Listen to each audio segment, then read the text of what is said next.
그래서 비료를 많이 주게 되면 흙을 안 좋게 만드는 문제도 있지만 작물 자체에도 기량작용 때문에 다른 양분의 흡수가 방해를 받는 문제가 생길 수 있죠.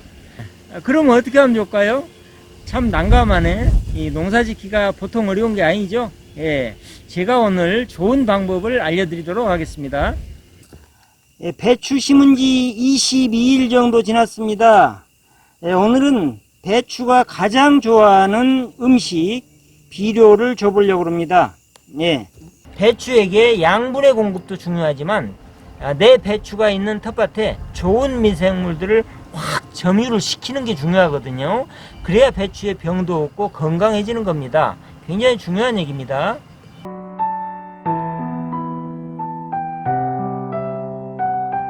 안녕하세요. 김장배추가 뿌리 활착을 하고 한참 커가고 있는 시기인데요. 이때 굉장히 중요한 게 있습니다. 김장배추는 초기 성장이 중요하거든요. 어렸을 때 성장이 굉장히 중요합니다. 그래서 요즘 이 시기에 아주 중요한 거, 꼭 필요한 게 있습니다. 질소 성분이 많이 필요하죠. 초기 성장을 위해서 질소 비료를 많이 줘야 됩니다. 그러면 이 요소 비료 주면 되겠네. 그렇지 않을까요? 이 질소가 46% 들어있잖아요. 20kg에 질소가 46%니까 질소 무게만 해서 9.2kg가 들었다는데 이것 주면 제일 편하고 좋겠네요. 더군다나 여기 보면 물에 잘 녹아서 작물에 빠르게 흡수가 되고 작물 생육에 아주 효과적이라고 써있잖아요. 근데 그러면 굉장히 좋을 것 같은데 문제점이 있습니다. 김장배추에 요소 비료를 주면 질소 성분 공급이 잘 돼서 좋을 것 같은데 문제가 있습니다. 바로 양분의 기량작용이라는 건데요.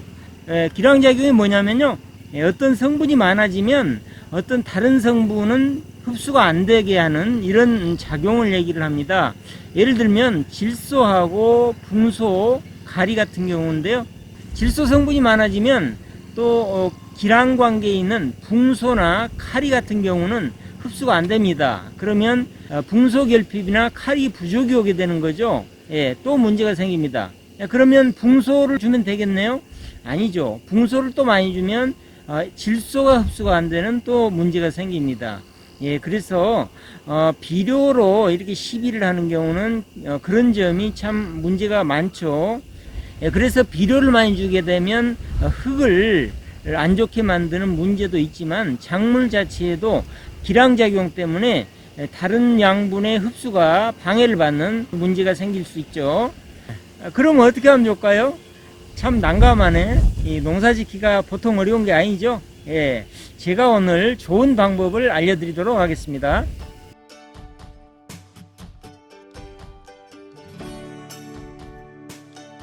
바로 이겁니다. 한번 열어보겠습니다. 자, 이게 뭔데 그럴까요? 바로 풀로 만든 액비입니다. 풀을 미생물이 분해를 한 거죠. 일반 식물체에 필요한 영양분들이 다 녹아 나오는 거죠. 하얗게 이렇게 좋은 미생물들이 풀을 완전히 분해를 하고 있습니다, 지금. 최고의 액비죠. 그래서 여기다가 이 풀 액비에다가 몇 가지만 첨가해서 배추하고 배추 사이에 흙에다가 관주를 해줄 겁니다. 미생물들이 가득 차 있고 배추한테 아주 필요한 영양분들이 다 들어있는 필수 원소, 미량 원소가 다 들어있는 이 풀 액비, 이것을 20리터 통에다가 탈 건데요. 1리터 정도 타겠습니다. 그렇게 되면 약 20배액이 되는 거죠. 풀 액비의 희석 비율은 물론 농도 장애를 잘 먼저 사전에 테스트를 해봐야 됩니다만은 흙에다가 관주하실 때는 약 20배액 정도 관주하시면 되고요. 저는 테스트를 해보니까 10배액 정도까지 주어도 문제가 없더라고요. 그리고 연면 시비 하실 때는 희석 비율을 너무 진하게 하시면 안 됩니다. 연면 시비의 희석 비율은 항상 주의하셔야 되는데요. 연면 시비 하실 때는 100배액 정도로 하시면 적당합니다.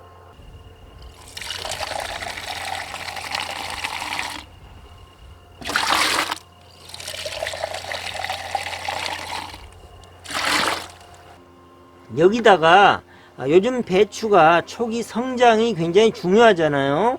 그래서 질소의 공급이 필요한데 요소 비료로 화학 비료로 주게 되면 문제점이 있죠. 예, 기량작용을 하기도 하고요. 또 남은 질소는 토양에 흘러들어서 오염을 시키기도 하고요. 여러 가지 문제점이 있습니다. 그래서 여기에 저는 이 생선 아미노산입니다. 자, 이게 생선 아미노산입니다. 예, 이걸 줄 겁니다. 예, 생선 아미노산은 질소를 주는 것보다 더 효과적입니다. 왜 그러냐면 질소가 식물체 내에서 에너지를 많이 써가지고 만들어내는 게 이 아미노산이거든요. 식물체는 아미노산이 부족하면 오히려 단백질을 분해해가지고 또 아미노산으로 만들어 쓰기도 합니다.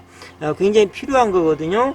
그런데 좋은 것은 질소로 주지 않고 이 아미노산으로 줘도 이 식물체가 배추가 흡수를 할 수 있다는 얘기입니다. 예, 얼마나 좋습니까? 그래서 이 아미노산을 이 풀액비에다가 같이 넣어서 첨가를 해서 줄 겁니다.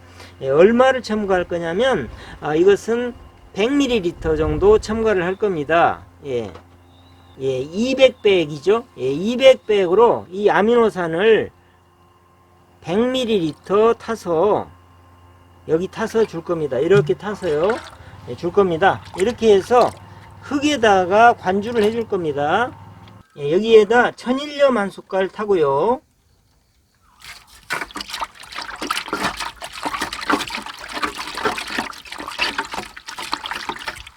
이렇게만 하셔도 지금 현재 초기 성장이 굉장히 필요한 배추한테 최고의 비료가 됩니다. 예, 그런데 여기다가 저는 몇 가지 조금 더 추가를 하겠습니다.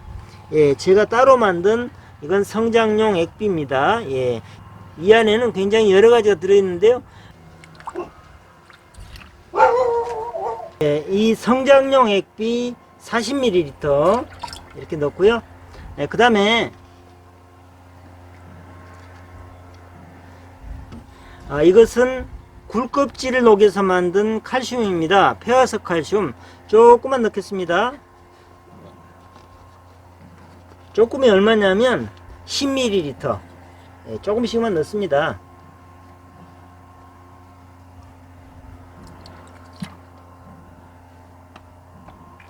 조금만 넣고요. 이건 뭐냐면 간수입니다. 간수. 예, 소금에서 흘러나오는 천연 간수입니다. 예, 간수도 미네랄 덩어리죠. 거기다가 가장 중요한 건 마그네슘 성분이 주성분이죠. 예. 자, 이것도 10ml. 자, 이제 다 됐습니다. 자, 이렇게 해가지고요. 20리터 통에 타서 흙에다가 배추하고 배추 사이에 흙에다가 관주를 해줄 겁니다. 예. 이렇게 해서 저는 4, 5일에 한 번씩 관주를 해줍니다. 배추가 원하는 최고의 액비죠. 예.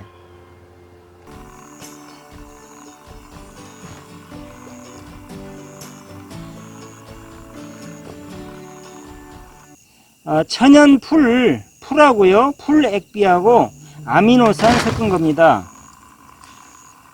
직접 뿌리에다 주는 게 아니고 배추 사이에다가 이렇게 구멍에다 주고 있습니다. 액비 주시는 양은 이렇게 분무기를 넣고요. 하나, 둘, 셋, 넷, 다섯, 여섯, 일곱만 세시면 됩니다. 예, 그 정도 분량으로 주시면 됩니다.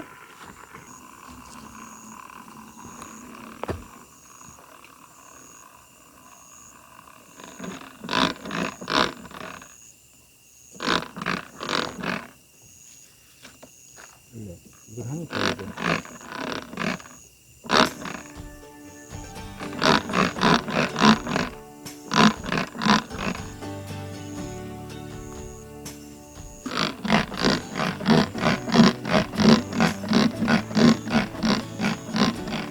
예, 풀로 만든 액비는 돈도 하나도 안 들고요. 아무나 만들 수 있잖아요. 그리고 요즘 풀 액비 어디 가나 풀이 많기 때문에 만들기 쉽습니다. 돈 안 듭니다. 예, 그리고 아미노산은 직접 만들 수도 있지만 거르기가 번거로워서요. 시중에서 구입하시면 되는데요. 농협에서 18리터 한 마리에 5만 원대로 기억을 하고 있는데요. 한번 사놓으면 엄청 오래 씁니다.